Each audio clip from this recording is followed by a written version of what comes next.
Të nderuar shikues, mirëmbrëma, sonte në edicionin qendror të lajmeve në RTK ndër të tjera ju ftojmë të ndiqni. Edhe një javë Kosovën në Serbini pret takimi i madh i Washingtonit, 27 qershori po komentohet nga pozita e opozita. Grenelli kërkoi përgjigje raportuesës për Kosovën se pse kosovarët ende mbesin populli vetëm i izoluar në rajon. Nesër votohet për zgjedhjet parlamentare në Serbi dhe serbët e Kosovës lejohet të marrin pjesë në votime. U nderua me një akademi përkujtimore në Maltezis Sim Dobreci, njëri ndër mjekët e parë më të njohur shqiptar në ish Jugosllavi.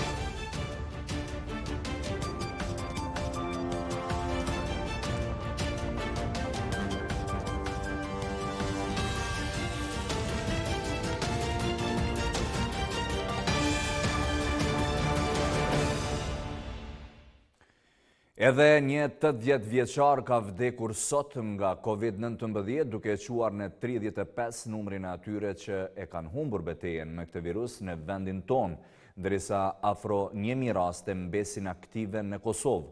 Do t'i kthehemi vetëm pas pak kësaj teme. Deri sonte në orën 19 e kanë pasur afatin anëtarët e Këshillit të Përgjithshëm të LDK-s të votojnë për shkarkimin e Vjosa Osmanit nga pozita nënkryetares dhe anëtare së kryesisë së partisë dhe proemërimit të Abdullah Hotit si nënkryetar partie. Secili anëtar të Këshillit të Përgjithshëm i ka shkuar sot kjo letër, të cilën e ka siguruar edhe RTK-ja. Krejt kjo po ndodh me që Osmani, e cila mban edhe pozitën e krye parlamentares, vazhdimisht ka dalë publikisht kundër qëndrimeve të liderit të partisë dhe kryesisë së ngushtë. Sipas burimeve të medjave, shumica anëtarëve kanë votuar pro shkarkimit të Vjosa Osmanit, ndërsa ka pasur edhe zëra kundër. RTK ka tentuar të kontaktojë me Vjosa Osmanin, por nuk ka arritur të bie në kontakt. Kryetari i Lidhjes Demokratike të Kosovës Isa Mustafa të shtunën i ka dërguar letër Këshillit të Përgjithshëm të partisë, përmes së cilës ka kërkuar lirimin e Vjosa Osmanit nga pozita e nënkryetares dhe anëtare së kryesisë së LDK-s dhe emërimin e Abdullah Hotit nënkryetar të partisë. Mustafa në letrën e tij, ku ka përmendur 3 deputetët që votuan kundër qeverisë Hoti, Vjosa Osmanin, Haxhi Avdylin dhe Fatmir Rexhepin, ka cituar nenin 14 të statutit të LDK-s, sipas të cilit anëtarët e LDK-s nuk mund të jenë në pozita, organe e forume, nëse ata publikisht refuzojnë dhe mohojnë vendimet e organeve dhe forumeve anëtarë të cilave janë. RTK ka siguruar letrën e Mustafës, në të cilën thuhet se në seancën e kuvendit në të cilën u votua mosbesimi ndaj qeverisë Kurti, zonja Vjosa Osmani në kundërshtim me qëndrimin e kryesisë së LDK-s, anëtare së cilës është, bëri apel të hapur të mos votohet mocioni i votbesimit, vazhdoi publikisht me kundërshtimin e koalicionit me AK-n Nisma AKR, komunitete jo shumicë dhe të zotit Hoti për kryeministër, përkundër vendimit të Këshillit të Përgjithshëm, anëtare e të cilit është, dhe fakti që ky organ e ka zgjedhur anëtarët e kryesisë dhe nënkryetaret të LDK-s, me propozim të kryetarit të LDK-s. Në letrën e Mustafës thuhet se me datë 2 qershor, kur kryesia e LDK-s po diskutonte për ekipin qeveritar, Vjosa Osmani doli publikisht me propozim për qeveri transitore në marrëveshje me VV-n. Iku nga përgjegjësia për ta drejtuar seancën e kuvendit për zgjedhjen e qeverisë të drejtuar nga LDK dhe kryeministri Hoti, edhe pse pozitën e kryetares së kuvendit i asiguroi LDK me marrëveshjen për bashkëqeverisje me VV-n, shprehet në media se kjo qeveri nuk është e LDK-s. Kështu, Mustafa i ka propozuar Këshillit të Përgjithshëm që të votojnë 2 propozime: emërimin e Abdullah Hotit për nënkryetar të LDK-s dhe lirimin e Vjosa Osmanit nga pozita e nënkryetares dhe anëtares së kryesisë së LDK-s. Mustafa ka kërkuar që votimi të bëhet deri sonte në orën 19 në mënyrë elektronike, në pamundësi të takimit për shkak të situatës me COVID-19.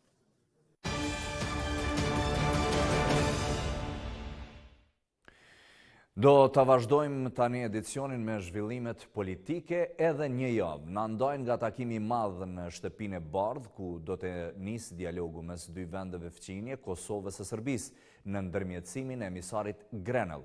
Pikërisht, diplomati amerikan ka polemizuar me raportuesen për Kosovën Von Kramon, e cila e ka pyetur me ironi Grenellin nëse 3 marrëveshjet e arritura në ndërmjetësimin e tij kishin ndonjë rezultat. Por Grenell ka qenë i prerë në kundërpërgjigjen e tij, duke ja bërë media saj se BE-ja vetëm kosovarët i ka lënë të izoluar për shkak të vizave. E përheqje të vizave, BE-u ka dhënë shpresa kosovarëve në shumë raste.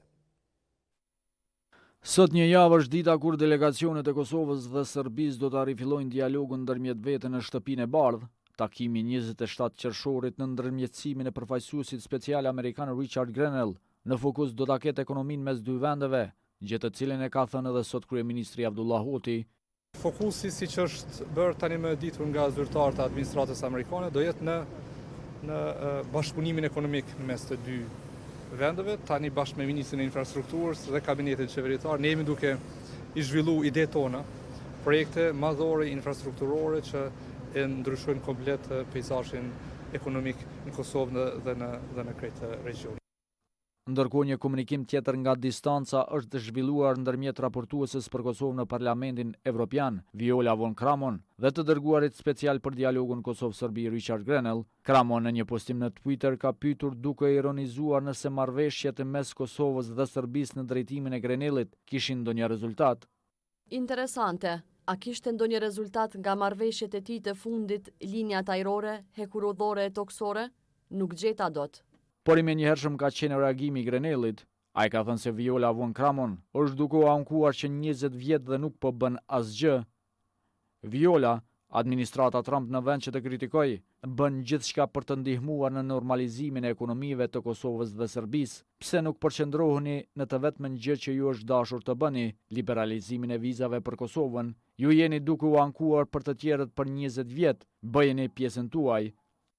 Nuk vënoj shumë me Kramon jo kundërpërgjigj Grenellit.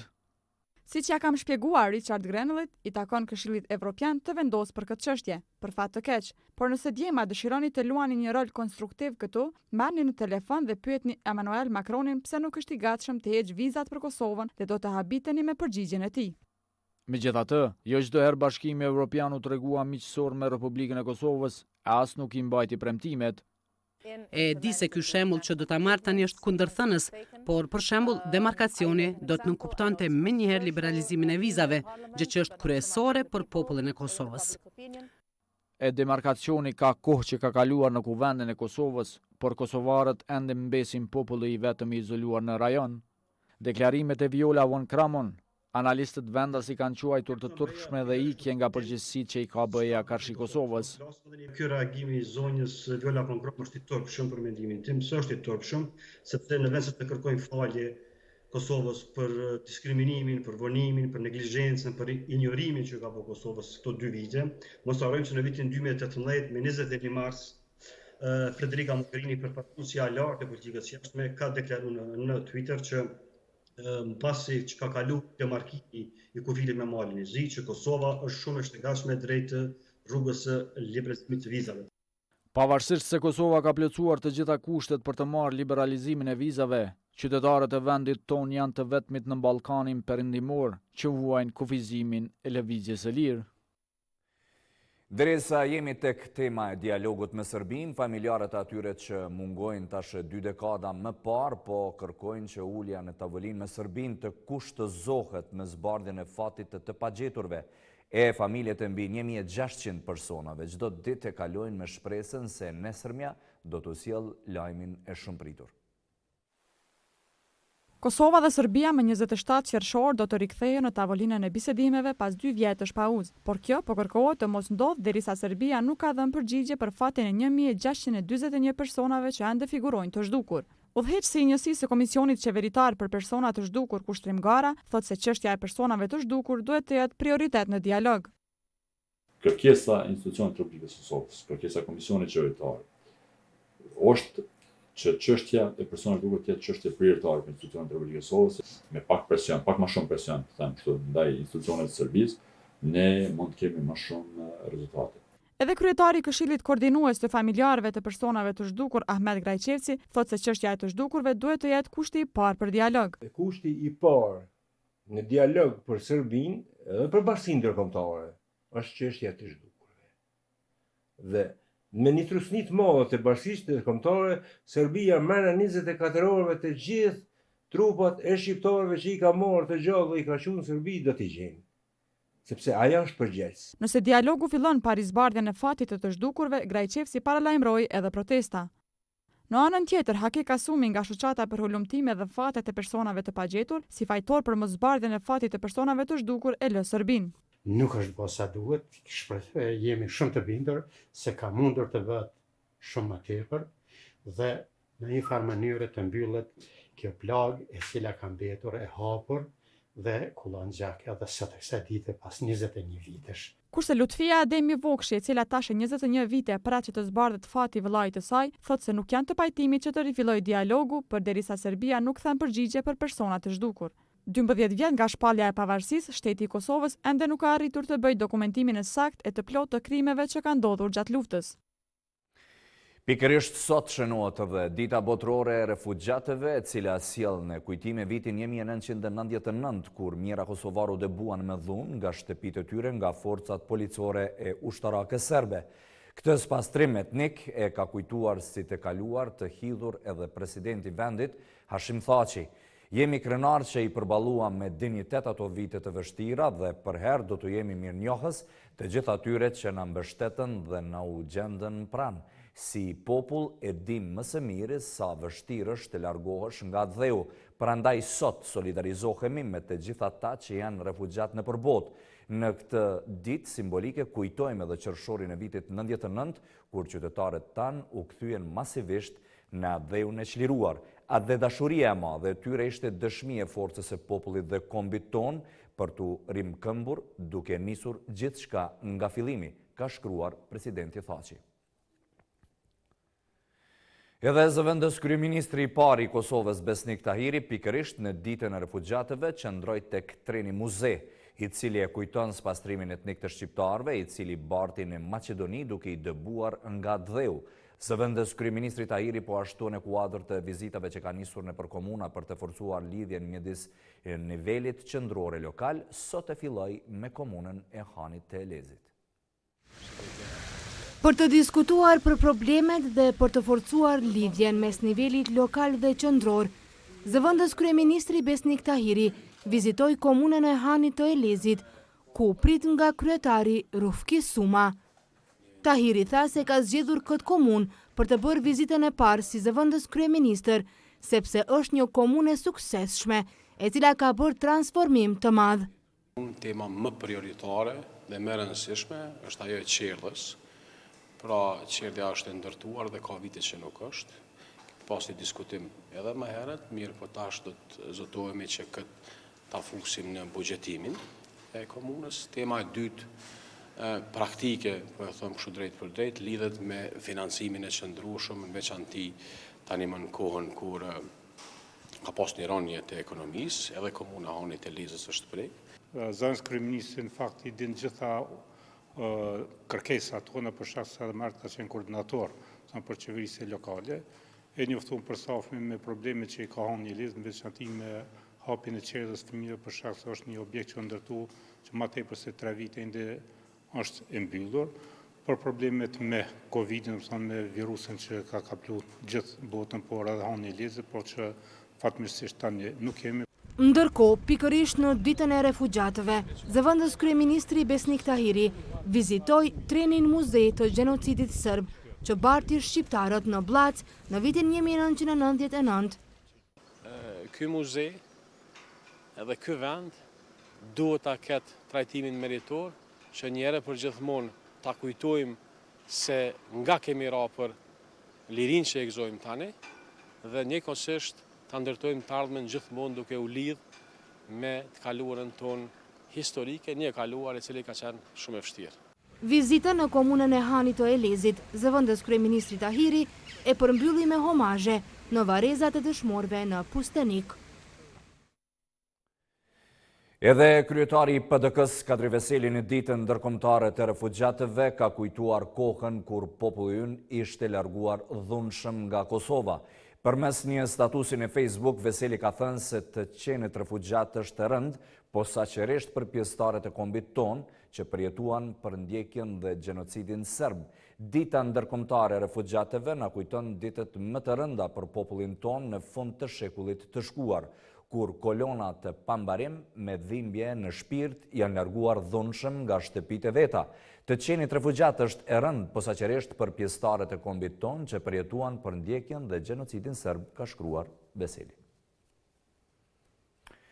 Ndërkohë edhe në disa nga deputetet e Partisë Demokratike të Kosovës se kanë kujtuar ditën botërore të refugjatëve në stacionin e trenave në Prishtinë, vendi prej nga u dëbuan miliona shqiptar nga trojet e veta.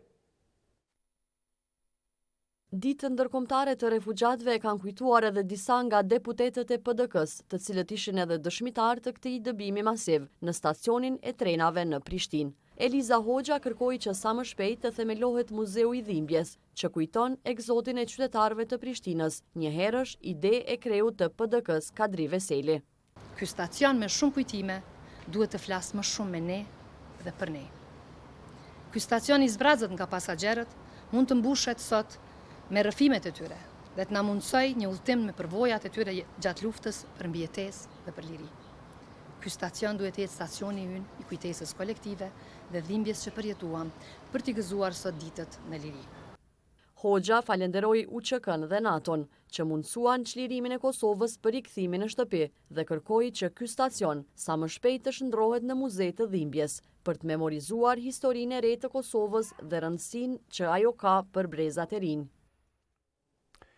Nesër do të mbahen zgjedhjet parlamentare në Serbi, edhe kësaj radhe serbët e Kosovës do të kenë mundësinë ta shfrytëzojnë të drejtën e tyre për të votuar. Këtë ka konfirmuar edhe kryeministri Hoti. Presidenti tha që duke ju referuar këtyre zgjedhjeve është shprehur i lumtur që në Lugin është unifikuar i tërë spektri politik për këtë garë zgjedhore. Të dielën pritet të mbahen zgjedhjet parlamentare në Serbi. Presidenti i vendit Hashim Thaçi është shprehur i lumtur që i gjithë spektri politik shqiptar në luginën e Preshevës është bashkuar dhe në procesin zgjedhor atje, po garojnë me listën e përbashkët të shqiptarëve. Thaçi u ka bërë thirrje të gjithë bashkombësve të luginës që masivisht të shfrytëzojnë të drejtën e votës për një platformë të unifikuar politike të partive shqiptare. Duke qëndruar të bashkuar në mbrojtjen e të drejtave dhe lirive kombëtare, zëri shqiptarëve në luginën e Preshevës do të dëgjohet kudo, me vetëdije të lartë kombëtare dhe të bashkuar në përgjegjësi politike, e forcojmë më shumë edhe kombin ton. Të drejtën për të votuar do të kenë mundësi ta shfrytëzojnë edhe serbët që jetojnë në Kosovë. E shefi i ekzekutivit, Avdullah Hoti, ka bërë të ditur se vet ai ka lejuar mbajtjen e zgjedhjeve në veri të Mitrovicës. Hoti tha se po vazhdojnë të njëjtat aranzhime që kanë ekzistuar më herët për këto zgjedhje. Nga viti 2011-12 ka një aranzhim në mes të institucioneve të Kosovës edhe partnerëve të ndërkombëtar për organizimin dhe menaxhimin e këtyre mbledhjes së votave në Kosovë.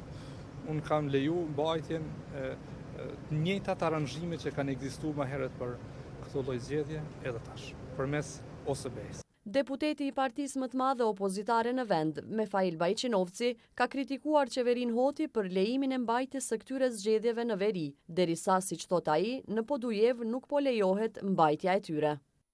Qeveria ilegale e Kosovës lejon zgjedhjet e Serbisë brenda Kosovës, ndërsa zgjedhjet në Podujev nuk i lejon. E sa u përket këtyre zgjedhjeve, antari i PDK-s në KQZ, Arjanit Elshani, tha se në institucionin zgjedhor ende nuk ka ardhur ndonjë kërkesë për mbajtjen e tyre.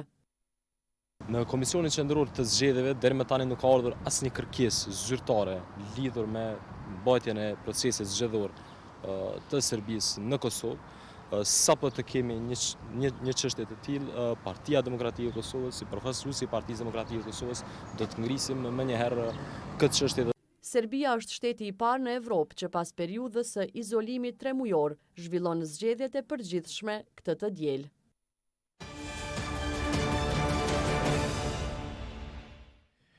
Flasim tani për temat që lidhen me pandemin. Ministri i Shëndetësisë Armend Zemaj ka qëndruar sot në Gjakov për të parë nga afër përballimin e situatës me koronavirus. Për të parë nga afër gjendjen e krijuar pas rasteve të fundit në parandalimin e përhapjes së pandemisë COVID-19 dhe koordinimin me funksional në përballimin e kësaj situate, Ministri i Shëndetësisë Lajmet Qendrore ka qëndruar sot në Spitalin e Përgjithshëm Isak Rezda në Gjakovë. Edhe qëllimi i kësaj vizite është që mobilizimi të jetë në nivelin më të lartë, që ne t'ju ofrojmë kujdes shtuar qytetarëve të Republikës sonë edhe në luftimin dhe përfundimin me betejën me COVID-19. Unë motivova dhe dëshirova që jemi në përkrahje të plot gjithë stafit edhe kësaj qendre, kështu do të vazhdojmë në qendra tjera që Kosova të mos rikthehet në masën e izolimit, por të ecim përpara dhe të shohim mundësi tjera të lehtësimit, kthimit të jetës në normalitet. Kjo është mëse e domosdoshme për zhvillimin e Kosovës edhe të jetës mirëqenie sociale, qoftë edhe ajo ekonomike. Vizita e ministrit, vizita e drejtorit është motivuese për ne, për gjithë personelin shëndetësor që të vazhdojmë luftën kundër pandemisë. Merit që jemi ne mirë deri tash është merit e qytetarëve që kanë zbatuar rekomandimet e Ministrisë së Shëndetësisë, Institutit Kombëtar. Është merit e personelit shëndetësor gjitha nivelet, të cilët kanë kryer detyrën dhe punën me përkushtim. Drejtori i Institutit të Shëndetësisë Naser Ramadani, pasi lavdroi punën e institucioneve përgjegjëse në Gjakovë, shpjegoi edhe angazhimin dhe përgjegjësitë e institutit në raport me testimet e qytetarëve, të cilat u përfolën shumë gjatë këtyre ditëve. Çështjen e testimeve që përmendni ju, nuk ka raste që janë vonuar më shumë se 2 ditë, pra dhe Gjakova, konkretisht këtë për Gjakovë, dhe kjo është shumë normale, pra prej 1 deri në 2 ditë. Dhe pritshmëria e diagnozës mund të shkojë deri 14 ditë. Këtë duhet ta keni qartë dhe asnjëherë sepse mediat po e përzijnë, jo vetëm ju këtu, por në përgjithësi çështjen e testimit. Pra testimi bëhet me indikacione epidemiologjike dhe përputhet në tërësi me inkubacionin e sëmundjes. Ministri Zemaj ndërkaq tha se pavarësisht infrastrukturës së vjetruar dhe mungesës së kuadrit të nevojshëm në disa shërbime në këtë spital, personeli mjekësor është shumë i përkushtuar në punë. Ai u zotua se do të përkrahë institucionet shëndetësore jo vetëm në Gjakovë, por në gjithë vendin. E para pak qastësh ka dalë raporti për raste të reja për ditën e sotme, ku 75 raste kanë rezultuar pozitive, derisa aktive në Kosovë mbesin afro 1000 raste e 35 veta kanë vdekur deri tash. Do të shkojmë me njëherë të kolegja Elmina Osmani për informacione shtesë. Elmina, përshëndetje dhe na thuaj a ke arritur të kontaktosh me dikë prej infektives për të parë se si është gjendja e pacientëve me COVID-19, ku prej fillimit e pandemisë nuk ka pasur më shumë të shtrirë aty se sot tash. Përshëndetje, gëzim edhe për juve në studio dhe gjithë shikuesit e Radio Televizionit Publik të Kosovës. Ne kemi kontaktuar vetëm në lidhje telefonike me doktoreshën Arjeta Zogaj Berisha, e cila është sonte kujdestare, por ajo nuk ka pasur mundësi të dalë të na njoftoj përse afërmi për gjendjen e pacientëve. Mirë po na ka njoftuar se në këtë klinik me COVID-19 aktualisht po marrin trajtim rreth 80 pacient të prekur me virusin SARS-CoV-2. Prej tyre ka thënë që 5 janë në gjendje kritike. Ndërkaq gjatë ditës së sotme në këtë klinik në repartin intensiv ka ndruar jetë një 80 vjeçar nga Prishtina, duke e quar numrin e të vdekurve në 35 në Kosovë. Klinika është ende në pritje të disa rezultateve, ndërkohë ne sa ishim këtu duke qëndruar, kanë ardhur edhe disa pacientë të tjerë, njëri ishte nga Prizreni për të testuar nëse është pozitiv apo negativ me virusin, i dyshim pra për virusin COVID-19. Ky fluks i pacientëve të shtrirë me COVID-19 si asnjëherë më parë që nga shfaqja është pra që nga shfaqja e pandemisë në vendin tonë. Vlen të theksohet se vetëm gjatë kësaj jave deri sot nga e hëna janë shënuar 587 raste të reja të prekura me virusin COVID-19 dhe sipas Institutit Kombëtar të Shëndetësisë Publike në Kosovë, javën e fundit kemi pasur këto rezultate për shkak të lirimit të masave. Me që rast, me rekomandim të institutit, Ministria e Shëndetësisë ka përpiluar dhe një manual për cilin apelon të gjithë qytetarët dhe institucionet që ta respektojnë me rigorozitet.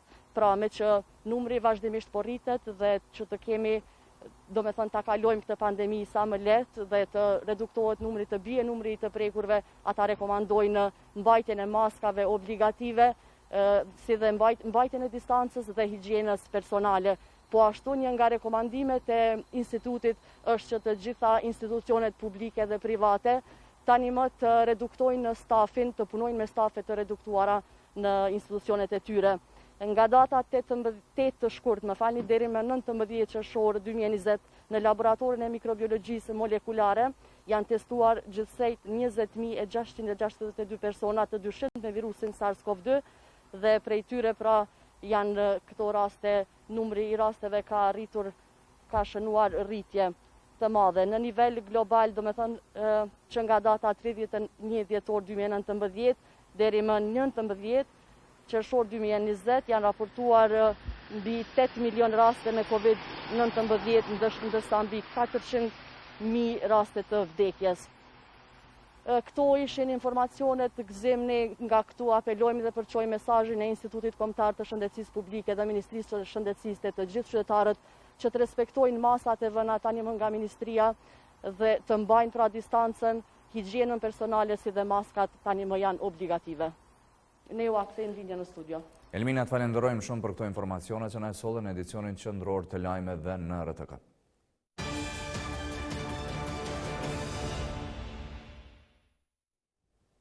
Ju sjellim tani një blok temash për turizmin në Kosovë. Kryeministri Hoti ka vizituar bjeshket rrugoves prej nga ofrojnë mbështetje për turizmin malor. E ata që merren me turizëm po ankohen se për shkak të pandemisë nuk po kanë vizitor. Andaj konsiderojnë se me këmbja ekonomike do t'ju ndihmon të atyre. Kryeministri Avdullah Hoti, shoqëruar nga kabineti qeveritar, ka vizituar bjeshkët e rrugovës nga ku zotua se do të mbështes turizmin malor. Në bjeshkët e rrugovës për dy qëllime, me iftu gjithë qytetarët që ta vizitojnë këtë vend, edhe me tregu qasjen tonë që do të kemi si mbështetje për 87 bujtinat e komunës së Pejës, se do t'ju qëndrojmë afër me planin tonë për rime këmbje. Kryetari komunës së Pejës, Lajmet Qendrore, tha se pret ndihmën e qeverisë në mënyrë që bjeshkët e rrugovës të vazhdojnë të jenë promotori i zhvillimit të turizmit. Duhet me pas një turizëm të shëndrueshëm dhe besoj që fjala e kryeministrit që do të ndihmohen këtë vit do të jetë një kontribut i rëndësishëm për promovim dhe zhvillim të arshëm të turizmit malor.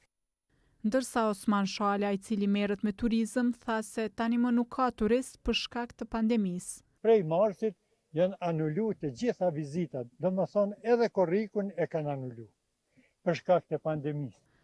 Ai po ashtu tha se mbështetja nga qeveria do t'i ndihmonte në rimkëmbje. Besim edhe me tutje tek bukuritë natyrore të Kosovës, Shala Bajgores mbetet njëra nga zonat më të bukura që ngjall krishërinë edhe të investitorëve të huaj. Në këtë rajon turizmi ka të gjitha parakushtet për të bërë një vend atraktiv. Kolegu ynë Visar Shatrolli ishte atje dhe sjell reportazhin në vazhdim. Konsiderohet si një nga vendet më të bukura malore në veri të Kosovës. Kjo është Shala e Bajgorës, 20 minuta nga qyteti Mitrovicës. Një zonë ideale për zhvillimin e turizmit që i ka të gjitha parakushtet për të bërë një vend atraktiv për vizitore e investitor. Ata që kanë pasur mundësi për investime si që është edhe pronari i hotelit të vetëm në Bajgorë, këtë vend e shohin si potencial të fuqishëm turistik. Po sigurisht që është dashur të vizitohet po më shumë, ato po të ketë më shumë vizitor për shkak që është një vend që 17 vite, është një vend lartësimi dietare, është 1200 metra, për shkak që kemi gjendën pak tard në pandemi, ma pak ko vizitor, po megjithatë kanë filluar ka pak të dolën këtu në këtë rrugë. Bukuria e këtij fshati që shtohet edhe më shumë në ditë vere, po jo është banorët që të investojnë këtu. Asfaltimi rrugëve, furnizimi mjaftueshëm me ujë e energji pa ndërprerje, ishin këto pjesë përcjellëse të infrastrukturës që për një kohë të gjatë i kishin munguar këtij vendi. Edhe ajri është i mirë i pastër, malor, çka më thon, kjo është një vend prefekt, tjetër është që s'është investuar dhe është met mrapa dhe çështu që tash peshot që veç kanë filluar ka pak, besoj që me një kohë shumë të shkurt ka me kon një vend shumë i mirë dhe njerëzit kanë me kërkuar dhe kanë me marrue. E që ky vend është një potencial i fuqishëm për investime, dëshmon edhe projekti ndërtimit të parkut për energji me erë. Mbi 170 milion euro do të investohen në ndërtimin e këtij parku prej 105 megawatësh energji, e që llogaritet njëri prej projekteve më të mëdha në fushën e energjisë së ripërtritshme në Kosovë që nga pas lufta. Është një projekt gjigant, afro diku 170 milion euro, projekt që janë të punu për rrymë elektrike, dhe të turbina, do të vendosë 27 turbina këtu në këtë vend në Barel. Kosova vazhdon të mbetet vend atraktiv për turistët, vetëm gjatë vitit të kaluar sipas të dhënave të Agjencisë së Statistikave të Kosovës, janë shënuar më shumë se 700.000 vizita, me 138 nacionalitete të ndryshme që kanë hyrë në Republikën tonë. Ndërkohë edhe një pikë e re turistike malore është shtuar qytetit të Prizrenit në mes të fshatrave Pousk dhe Jablanic. Aty tashmë kanë nisur investimet. Një pikë e re turistike malore i është shtuar qytetit të Prizrenit në mes të fshatrave Pousk dhe Jablanic. Aty janë ndërtuar disa vend pushime, qezmat dhe këndi lojrave për fëmijë. Kryetari i komunës konsideron se banorët e dy fshatrave do të dinë t'i ruajnë objektet e ndërtuara. Me siguri së bashku me organizatat qeveritare, po edhe me banorët e fshatit Pousk dhe Jablanic, që mos të ketë dëmtime këtu, edhe banorët e këtyre fshatrave të jenë ata që do të mbrojnë këto investime. Institucionet lokale kanë investuar rreth 15.000 euro në këtë destinacion të ri turistik, ku do të kalojnë kohën e lirë banorët e luginës së Lumbardit dhe jo vetëm. Gjemi të kriju vendet turistike që vinë edhe jashtë vendit edhe qytetarët jonë që mundet me shfryzu. Por një reagim vjen nga banorët e kësaj ane. Kjo vend nuk ka me menaxhu komuna, pa marrë parasysh që ka bo një investim prej 15.000 euro. Nuk e dini ju tash që shka qenë, por o dini ma heret. Na me kvori i turk kemi ndërtu këtë vendin që është pak ma ndryshe se ma ere që shka qenë. Në këtë hapësirë po mbillen drur dekorativ, ndërsa pritet të përfundojë edhe segmenti pak metrave rrugë, nga asfalti deri në këtë pikë. Në fillim të majit, ky vend tradicionalisht është shfrytzuar shumë nga qytetarët, duke kremtuar ardhjen e stinës së pranverës.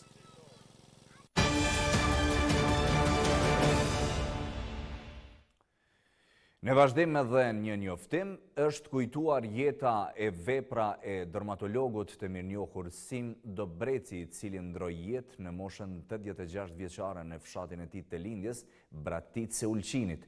Dobreci ka qenë shumë i njohur edhe në Kosovë, ku edhe pas viteve të 90-ta ka dhënë kontribut në vendin tonë. Komuna e Ulqinit organizoi mbledhje komemorative për nder të dermatologut, kolosit kulturor dhe simbolit të shqiptarëve në Maltëzi, profesor Dr. Sim Dobreci. Në takimin përkujtues morën pjesë anëtarët të familjes, përfaqësuesit të stafit akademik dhe administrativ, si dhe shumë miqë kolegë të cilët ishin të lidhur ngushtë me të ndjerin.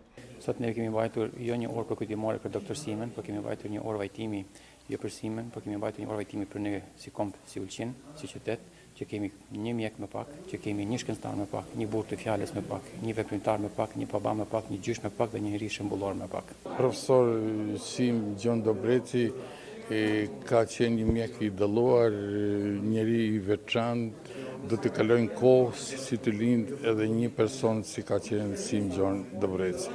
Përveç kontributit e tij profesional në fushën e mjekësisë, ai ka dhënë një kontribut të jashtëzakonshëm edhe në publicistikën e shqiptare në Maltëzi, kryesisht si themelues i revisës Buzuku e me vonë Ljon Buzuku, ku ka botuar rreth 50 numra.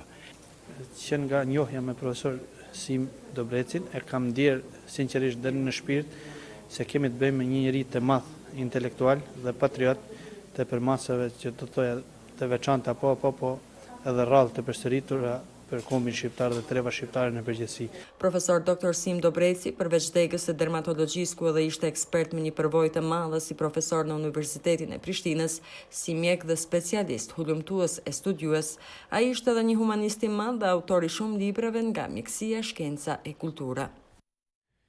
Të nderuar shikues, kaq për këtë edicion lajmesh. Mirëmbëjtje.